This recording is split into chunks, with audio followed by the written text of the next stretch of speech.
She's not what you'd expect. She's tough and feisty, but gentle and tender. She makes millions and gives millions to the poor. She cries, she laughs, she teaches, she comforts. This is the Dani Johnson Show. Hi, I'm Dani Johnson. Thanks so much for joining us today. Do you know anyone who is struggling with addiction? I grew up in a family where everybody had an addiction. And I'm not exaggerating. Do you understand?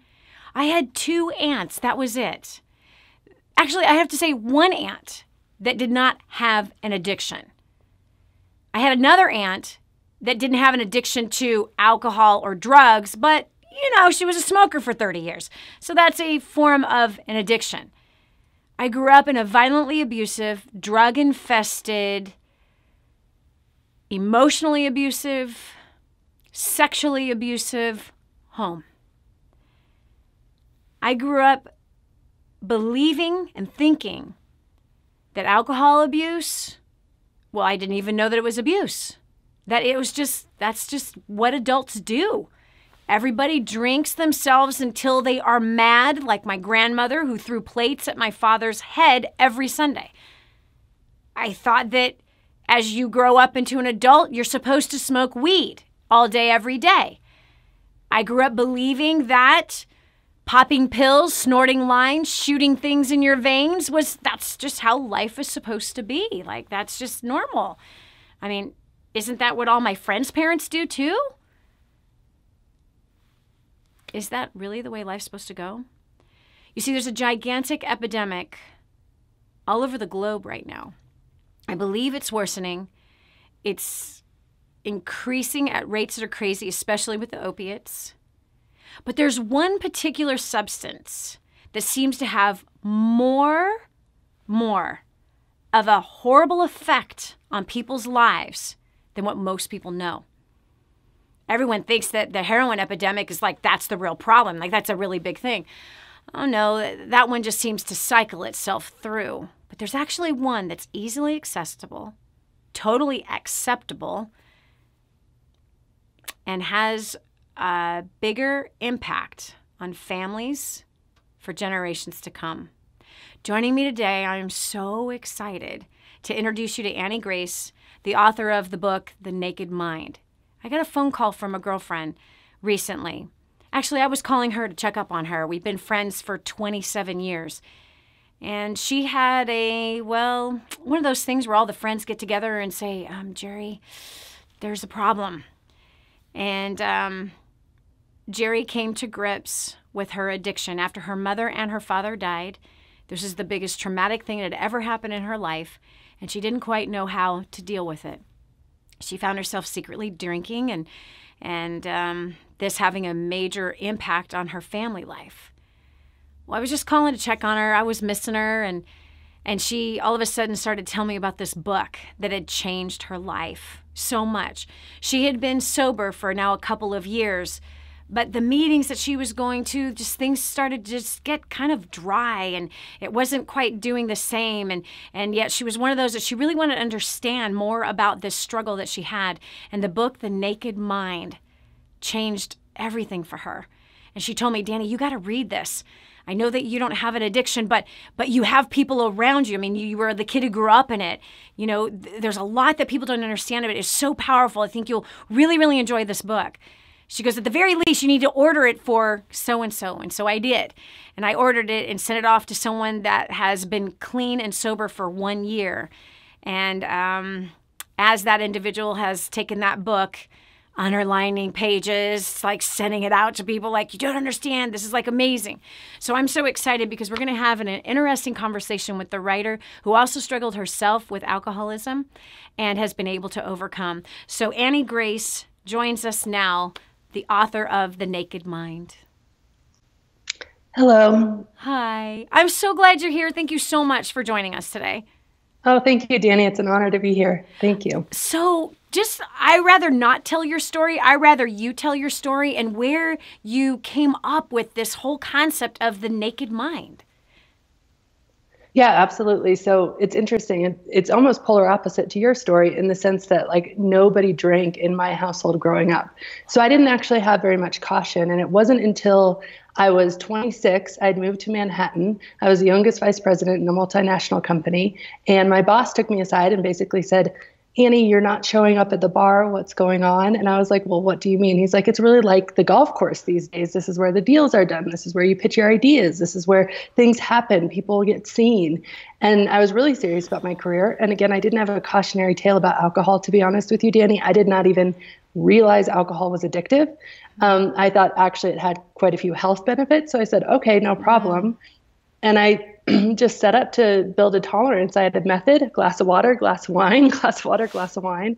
Eventually I'd get to the point where I'd get really tipsy. I didn't want to embarrass myself in front of colleagues who had quite a higher tolerance than me. I'd sneak into the bathroom and I'd puke up the last glass of wine just so I could keep up and keep drinking. And yeah, it was And so nuts. hold on a second, because this is crazy. So you grew up in a home that didn't have people who abused alcohol or even really used alcohol. So you said there was no caution. I didn't have any cautionary triggers, or I didn't know that it wasn't, that I should be, aware that you could become addicted to this. Now, I read that you grew up in a one-room cabin.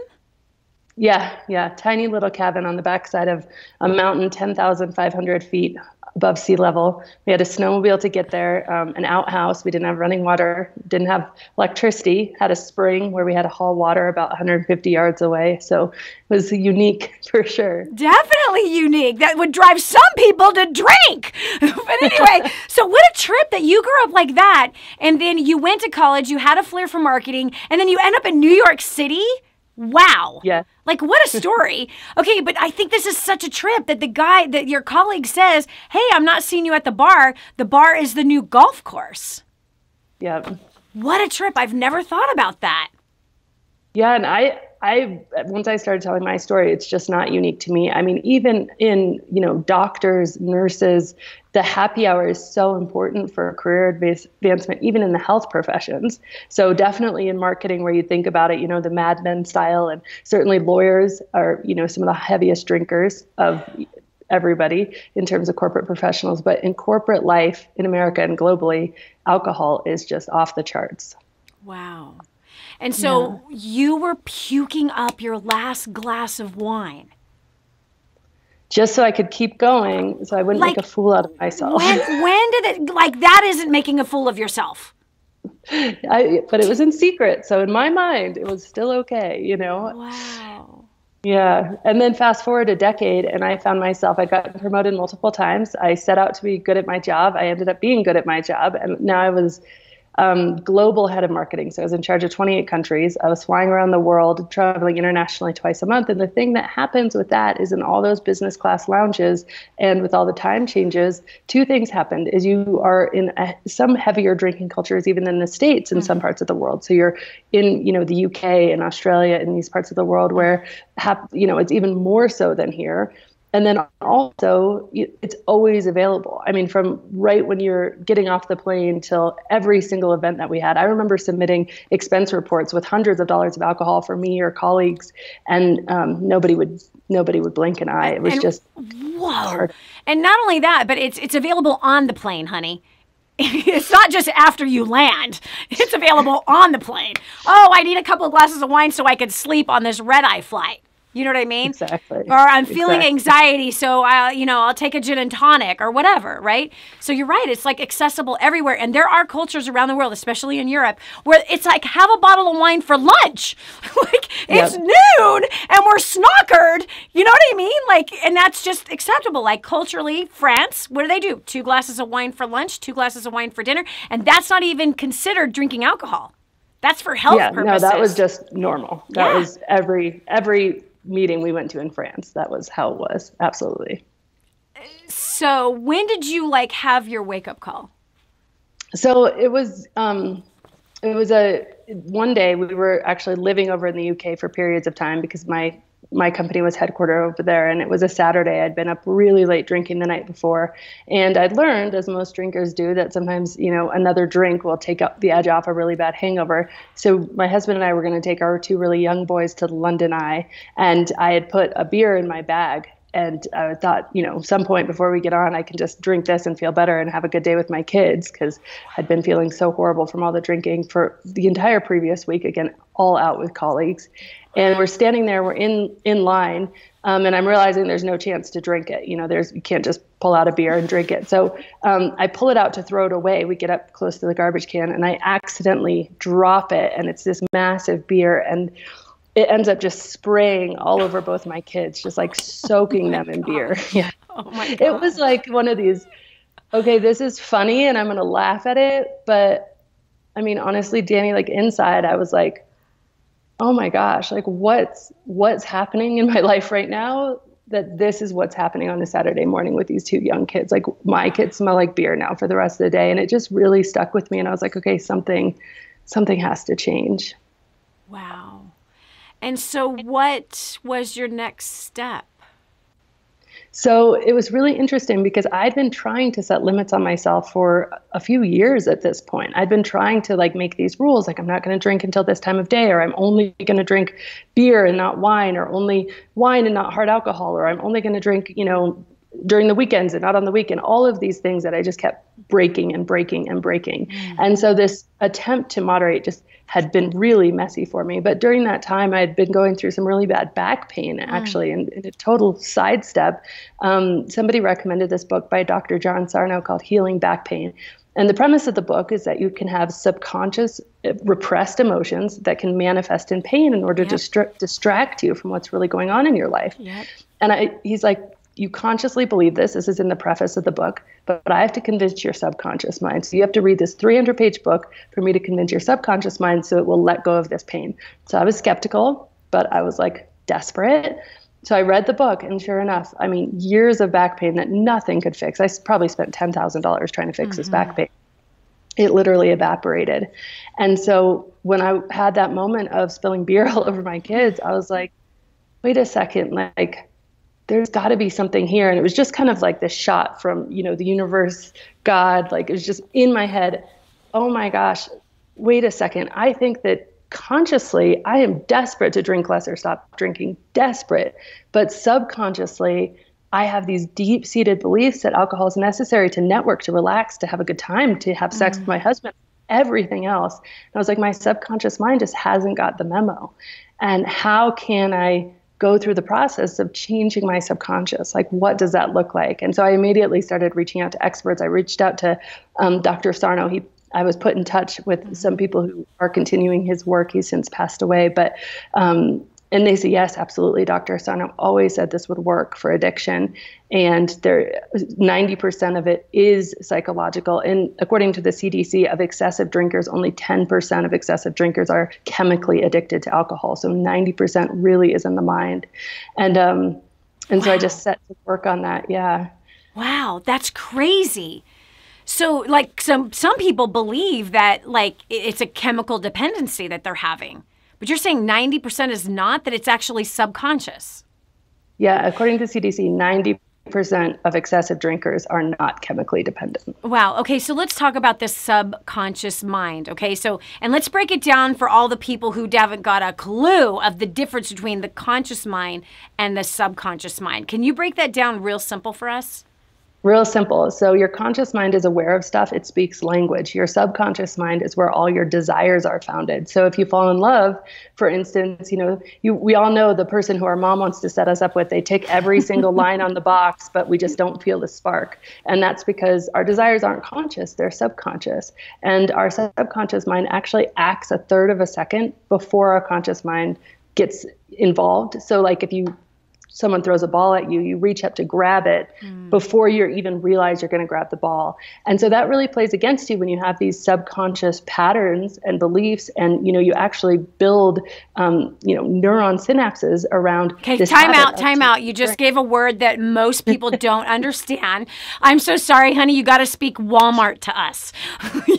So let's break that down again. Okay, so the conscious mind, you said, controls language. So I'm talking to you right now from my conscious mind. Is that what you're saying? Absolutely. And so those who are watching right now are hearing from their conscious mind. Absolutely. Okay. So I'm going to get a drink of water. This is a conscious thing I'm doing right now. I'm sucking down some water. Absolutely. This is so conscious. What's happening with that water is controlled by the rest of your mind. That what do you mean by that? Absorbed. So into your cells, you're breathing, your heart is beating, all of those things are happening without your conscious involvement. Okay, time out. So you're saying that I take a conscious action, okay, and then I don't have to think about this water giving life to the rest of my body. I don't have to think about telling my heart to beat. Right. I don't have to think about telling the water to cleanse my liver or to cleanse my kidneys. Exactly. Telling my bladder to hold the water that's coming through my mouth, right? Right. Okay, so this all happens with the subconscious mind where it's kind of an automatic thing. Now, where does the subconscious mind come from? Where does it get developed? So I'm not sure where it comes from, but one thing that happens is basically anything that you do, your brain basically wants to take everything it can and make it habitual or subconscious as quickly as possible so that you can free up your mind to think about other things.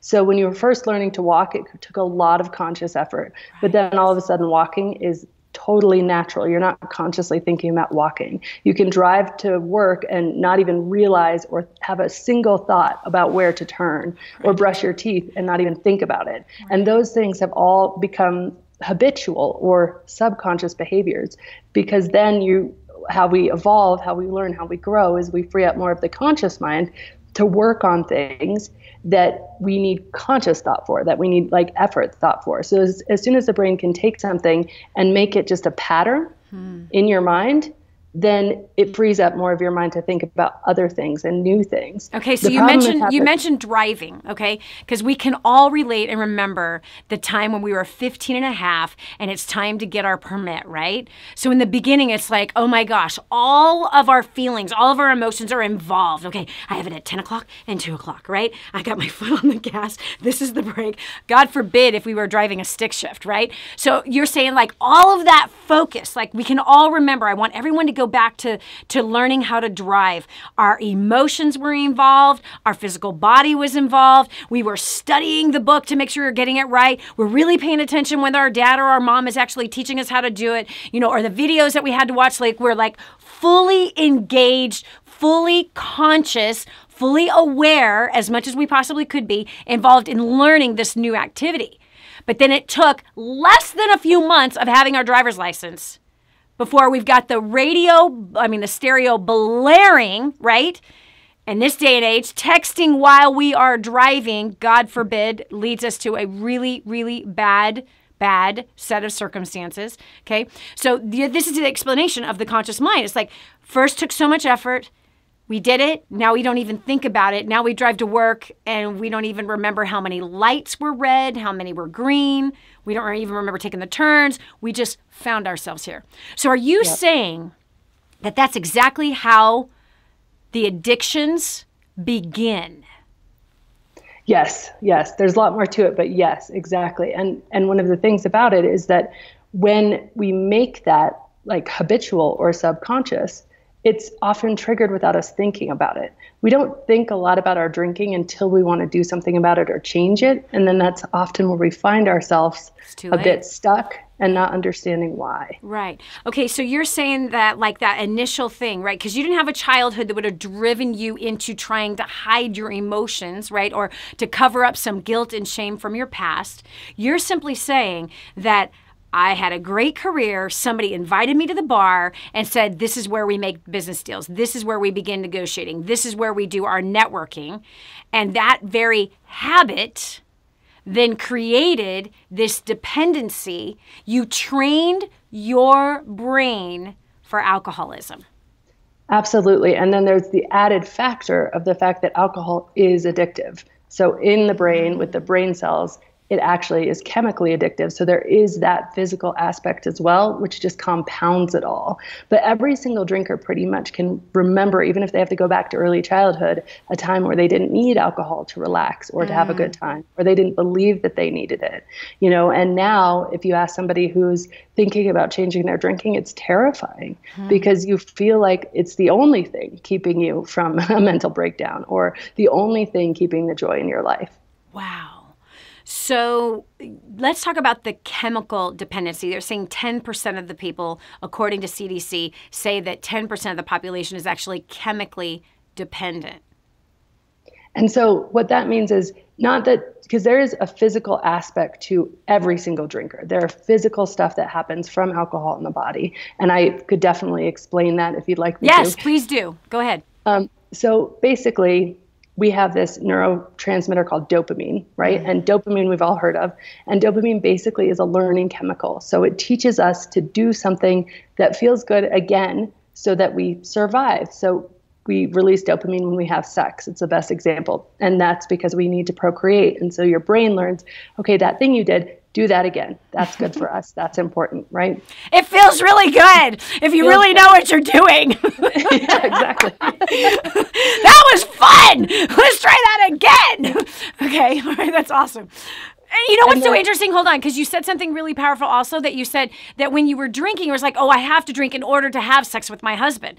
And that we can all remember a time, right, before we were drinking, that we didn't need sex. We didn't need alcohol to enjoy sex, right? Right.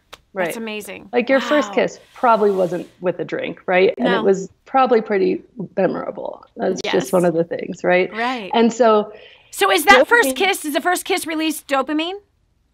Yeah, I mean, all sort of, even hugging releases dopamine. All things that bring us natural pleasure. Community releases dopamine because we need to be part of a tribe. It's how we stay safe, and it's very evolutionary. Eating things that are high in fat, release dopamine because we don't want to starve. That's awesome. And obviously now we've taken that to an extreme. But so these things that release dopamine, it's our body's learning what's good for us to survive, right? Wow. How to survive. Okay, now hold on. I'm so sorry for interrupting you because again, I can just hear the questions that are happening. Dopamine. We're assuming everyone knows what that is, and I promise you, not everyone knows what it is. What is dopamine? So dopamine is just basically a chemical that your brain releases when something happens to tell you to do that thing again. It's called the learning molecule, and it feels good. So a hug, let's go through the list. So a hug releases dopamine. A kiss can release dopamine. That's if it's pleasurable. If it's a pleasurable kiss, then that releases dopamine. What are some other things that release dopamine? Because there's lots of other ways that we can be releasing dopamine instead of drinking a bottle of wine or two. Yeah, absolutely. Exercise is a huge one. Being in community, being with others, good conversation. Food, good food certainly releases dopamine. So lots of things. Pretty much everything that feels nice releases dopamine. Wow. So we could do healthy things to release dopamine. Absolutely. That could then train our brain for better healthy things. Yes, for sure. That's interesting. Okay, so does sugar relieve dopamine? Yes, at very high levels. So that's why sugar can also be addictive. Like purple Skittles? And that's the thing with anything that's really physically addictive. Like some of our refined sugars are very physically addictive. Not the sugar that you're going to find like pure honey or something like that, but it gets very, very physically addictive because we've refined things to make it release higher and higher levels of dopamine. And anything that is a addictive substance in general, so alcohol and anything addictive, this is one of the core things that makes it addictive, is it floods the mind with dopamine. Wow. So you never hear anyone addicted to apples. Right. Or oranges, right? We don't hear anyone addicted to vegetables, but we definitely know people who are addicted to sugar, like refined sugar, candies, chocolates, things like that, like junk food, right? Because that does. So that junk food is designed to make us want more. It's designed to make us crave more and have to have more. Otherwise, we're unsettled inside. Okay, awesome. Thanks for the explanation of dopamine. It's so important because I want children to be watching this, as well as people that are older, and every kind of addiction to be getting an understanding about how our mind works. This is Annie Grace, the author of the great book, The Naked Mind. And this is what she's getting into. This is what we're talking about, is how do we get addicted to anything, honestly? How do we start these addictive behaviors that start literally just from a habit that was formed? You know, one thing that could have started off as a good thing that now, wow, I just saw actually a video yesterday about a woman that was addicted to exercise. Exercises 8 hours a day. Same reason, dopamine. She likes the high, but now, I mean, this woman is rail, like she's skin and bones and is clearly not healthy. And she looks a good 25 years older than she actually is because she's taken what is a good thing and she has taken it way too far. All right, so now we know what dopamine is, right? We now know what the conscious mind and the subconscious mind is. And so the conscious mind making a decision, doing something repeatedly now becomes a habit. Now we believe that we are dependent on it, and I cannot have good sex with my spouse without this substance. I can't perform good at work without this substance. I can't meet new people and network without this substance. I can't have fun without this substance. I can't relax without this substance. I can't have a good time without this substance. So we literally train our brain to believe these things through repetition. And now with these particular substances that actually have a chemical impact on our body that now is a whole nother level that takes us to an addiction that literally can kill us. Did I make a good like synopsis? Yeah. Okay, cool. That was perfect. Yeah, that was great. Cool.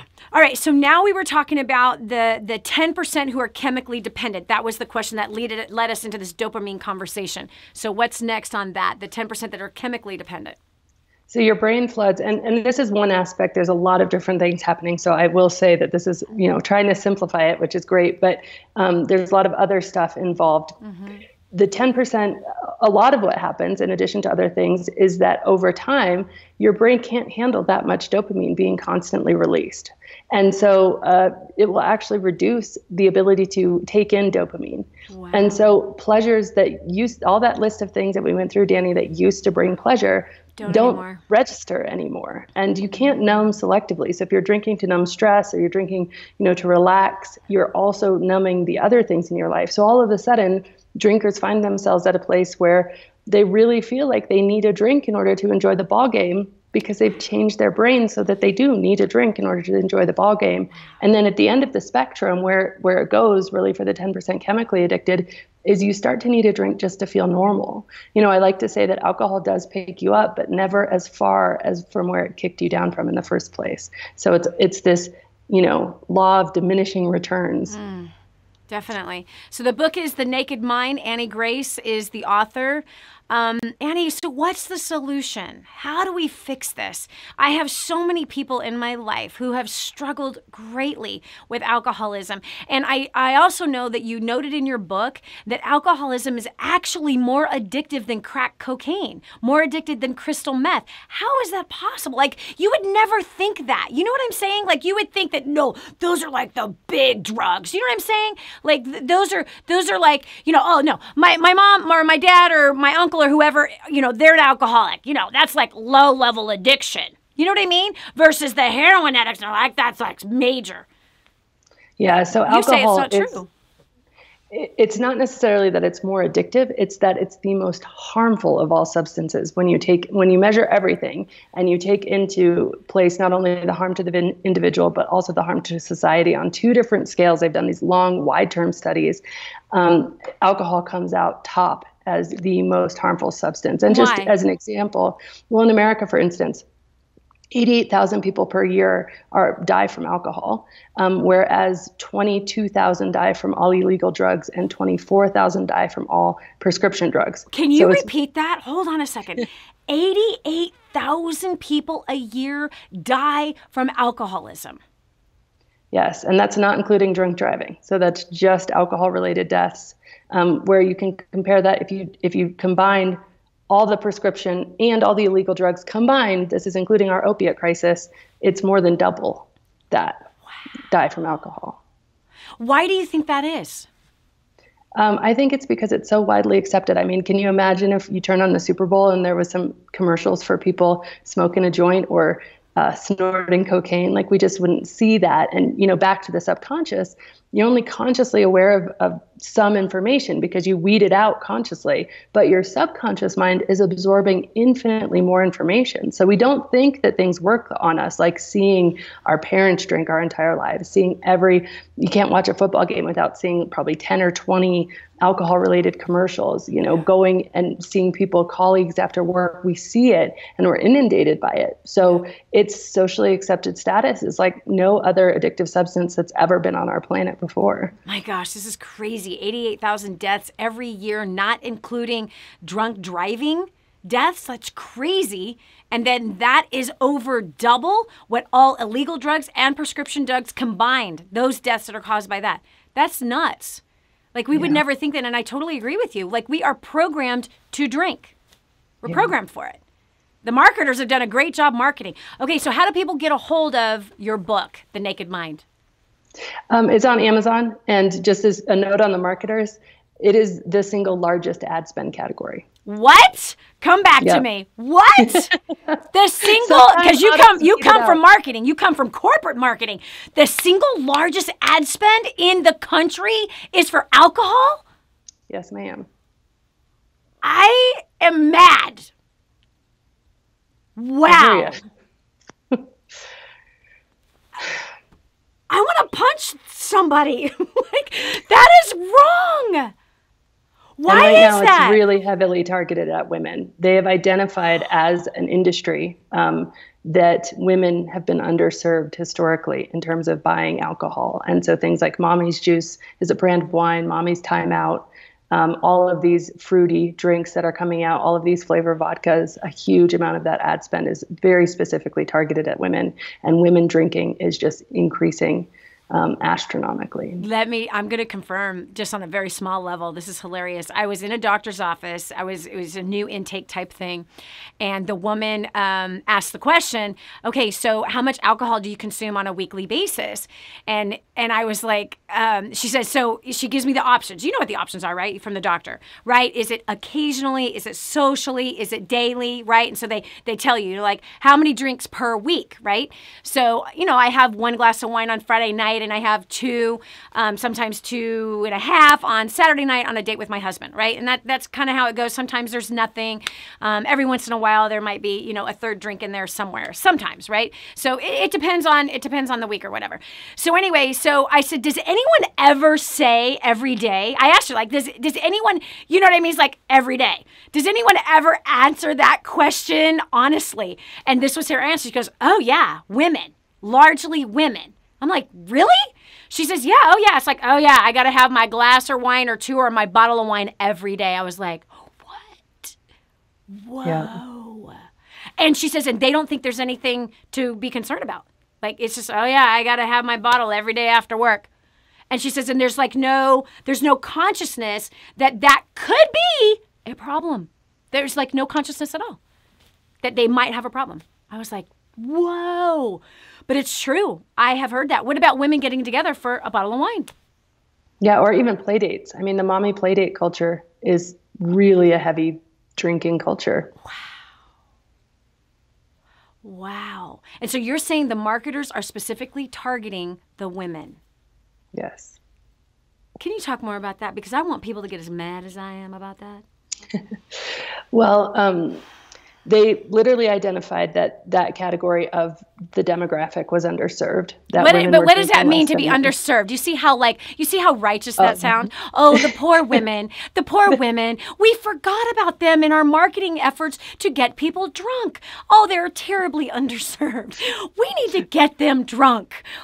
They're not purchasing as much alcohol as the men. They weren't drinking as much as the men. And so what really started out as almost it was almost like a feminist campaign. Like, hey, the guys are kicking back with a beer. You deserve it too. You're working just as hard. You're actually at home with the kids. You're working harder. So guess what? We have this for you, and those placards that you see, it's not drinking alone if the kids are home, or I only drink wine every day that ends in a Y, or no good story ever started with a salad. That's why there's wine. Like, those things didn't originate because some mom got really smart and like decided to put something funny on her wall. No, all those things come from people wanting to sell us more alcohol.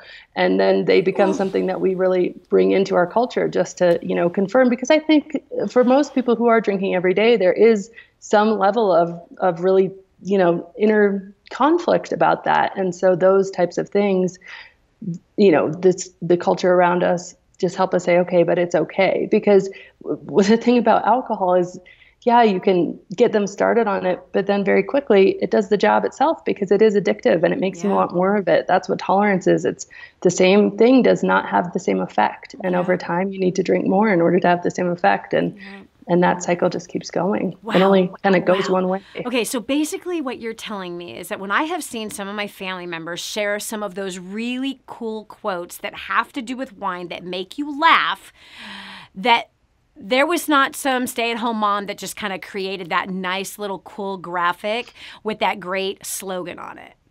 Right. So they're basically using the women and using social media as a way to propagate their agenda to go after the moms, to weaken her, to make her dependent, to spend the wealth of her family, and the wealth is supposed to be passed down to her next generation and generation after generation after that they are targeting her to gain weight, to bring in bad health issues, to make her be aged faster, to make her skin look older faster, to help her head not be able to think clearer.